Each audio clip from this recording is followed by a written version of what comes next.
Hey guys, it's Ricky. Got another commentary for you. Tonight we look at a video game theorist group who go by the name of Treesicle, specifically their video about Little Mac from Mike Tyson's Punch-Out. Now, guys, I'm gonna need to ask something here. Are their videos supposed to be a joke? Like, are they supposed to be a parody of MatPat? I did my research and determined multiple times that they aren't, but every time I go back to this video, let's just say it refreshes my doubt. But we'll just assume that they're being serious here. Now with that out of the way, let's begin, shall we? Little Mac, this featherweight Italian-American possible mobster from the Bronx is the— And that's actually the best theory presented in this video. And that was a joke. Skipping! There have been theories on Little Mac before, everything from Mac having a plethora of mental disorders to his entire boxing career being one big hoax. Most of which are pretty terrible, because they keep bringing up things presented in the games and reinterpreting them in a way to try and create evidence that doesn't actually exist.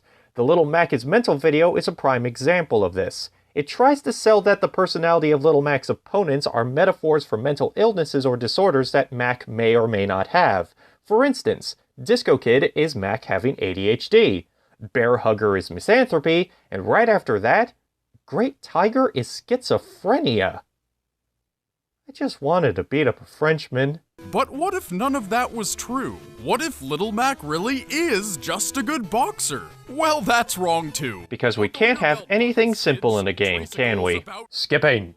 The original arcade titles used a generic character with no name and no backstory. So, not Little Mac. Simple enough, but the Super Nintendo version of Super Punch-Out makes it a bit harder to decide. One look at this blonde-haired, Trunks-inspired pretty boy, whom we will refer to as Birdie Mac for the sake of avoiding confusion, can tell you that's not our Mac.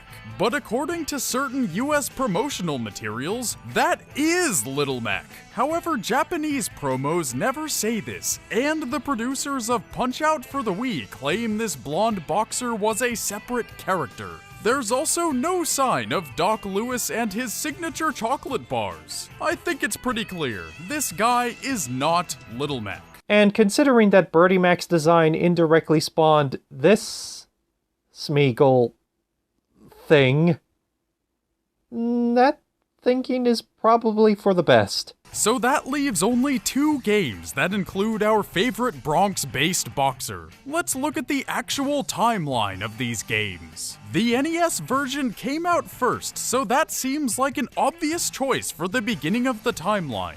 But we've seen plenty of games release prequel sequels before, so it wouldn't be out of the question here. Maybe we can get some clues from Mac's stats. With the exception of his height, Mac's base stats are exactly the same in both games, so you're not gonna find much. But on a side note, in Punch-Out Wii, Mac is 5'7", looks like he could bench press a couple of fully loaded cement trucks, and yet he's 107 pounds. I call shenanigans. But according to Glass Joe's stats, in both games his record is 1 win and 99 losses, not 100 losses like a progression in time would suggest. And why would Little Mac's win-loss record reset to 0-0 in the new game?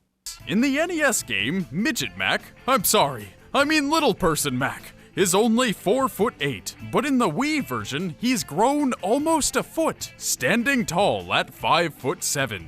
I guess that means the NES version came out first in the timeline. But Punch-Out was never meant to have a timeline. The only remote semblance of a timeline ever was in Super Punch-Out for the Super Nintendo, and that's because Gabby J replaced Glass Joe. Just like Glass Joe, Gabby has only one win to his credit, and that was from knocking out Glass Joe, which earned him a diploma in the Glass Joe School of Boxing. From then on, Glass became Gabby's ringside coach. That is the only bit of time progression in the Punch-Out console games ever. Nothing else. But wait a minute, he's 17? In both games? Whoa, what's going on here? Okay, maybe he had a really quick growth spurt and he is 17 in both games. Maybe there isn't meant to be a timeline here. And that's the end of the video. Boy, that was awful, but at least you figured out that Punch-Out was never meant to have a— you know where this is going. That is possible. Or maybe the stats aren't correct. Maybe. Mac is still 107 pounds, yet more ripped than Broly. So I'm willing to bet yes. But there's still too many unanswered questions. Questions like, how does this tiny person beat guys double his size? Except for Glass Joe, his opponents look like they could eat Little Mac for lunch. He is just a tiny Big Mac after all. Little Mac must have something on his side. Let's take a look at this pretty sweet live-action Punch-Out commercial for some evidence. Wait, hold on, what? But you disregarded US promos stating that Birdie Mac and Little Mac are one and the same. But now here you are citing US promos. I don't get it. That punch cost me the WBBA title. After 15 years, it's gonna be good to get back in the ring. Wait, what was that? 15 years? This kid is 17! He couldn't have been 2 when he lost to King Hippo, and that means there is a timeline! No, it means they're referencing the last console release of a Punch-Out game. If we minus 15 from 2009, we get 1994, not 1989. And 1994 was the release year of Super Punch-Out on the Super Nintendo. So if the live-action Mac commercial actually has bearing on the supposed timeline, then Birdie Mac is Little Mac by your logic. As for the Japanese never stating Birdie Mac's identity, I couldn't find anything about Little Mac retiring 15 years ago in any Japanese ads. So why is it that this ad is the one that contains all the pieces to the puzzle? The live-action Mac was clearly referring to a loss 15 years ago, in the NES version. So the events of Punch-Out on the Wii come 15 years after what happened on the NES. Because math is hard. 3 times 10 is negative 2. 3 times 5 is 11. 3 times 2 is, I don't know. That's why God invented calculators. More skipping!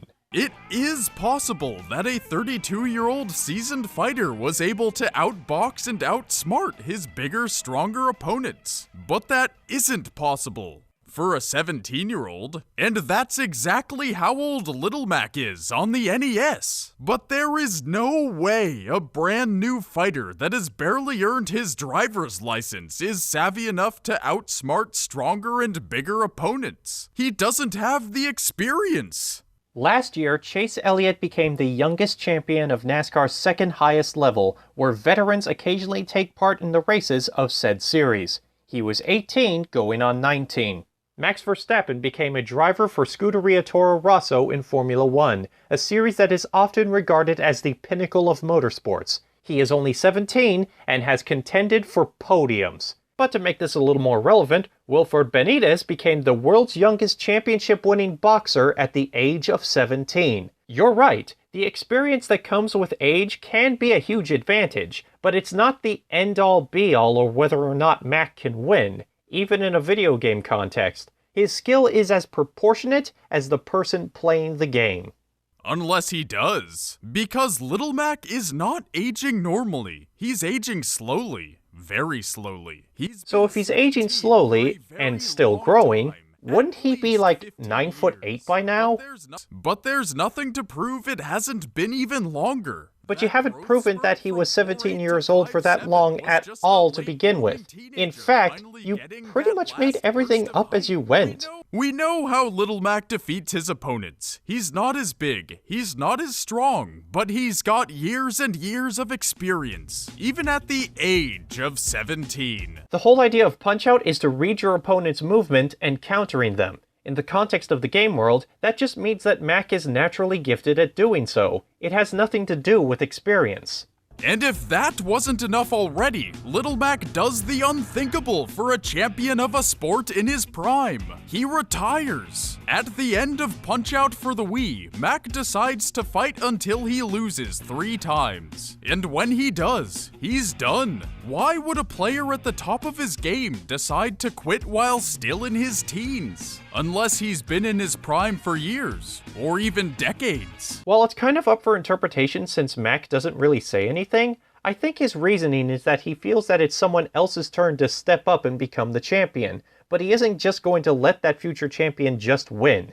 That's why he gives himself 3 chances instead of just 1. Calculating 15 of our years for every one of his, Little Mac is, at the very least, 255 years old. But he No. could be even older. All of my There's no. no telling at what Everyone's rate his no. slow growth has taken. Everyone and their grandmas Maybe at know. the top of his Everyone game, and their his grandma's entire dogs life. know. He's Everyone and their grandma's dog's puppet! What kind of Doctor Who bullshit is this? To garden like any crotchety old man. So at 17, he retires, not even a legal adult. And here Little Mac's story ends, with the wisdom of a man far beyond his years, because he is a man far beyond his years. Little Mac finds that there is more to life than punching racial stereotypes. And that's the story you never knew.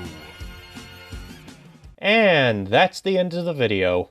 This is exactly why I asked if Treesicle was supposed to be a parody of game theory, because it was made abundantly clear since even before its release that Punch-Out Wii is supposed to be a remake of the original game. I didn't even think it was possible to pull a theory like this, not unless you were trying to be bad on purpose. At least in the other video that I mentioned by Noggin, he used disorders that actually existed in the real world. And even if this was a parody, well, it wasn't funny. Now, maybe Punch-Out Wii can be classified as a reboot if there's ever a sequel with a sense of time progression. But until then, I'm sorry, but any idea that Punch-Out having a timeline now is ridiculous. If Nintendo does decide to expand on the lore, then more power to them. It's pretty ripe for it. But with the existing games, there's really no need to be any more complicated than a pissed-off New Yorker fighting racial stereotypes. Well, that's all I gotta say. This is Ricky, signing out.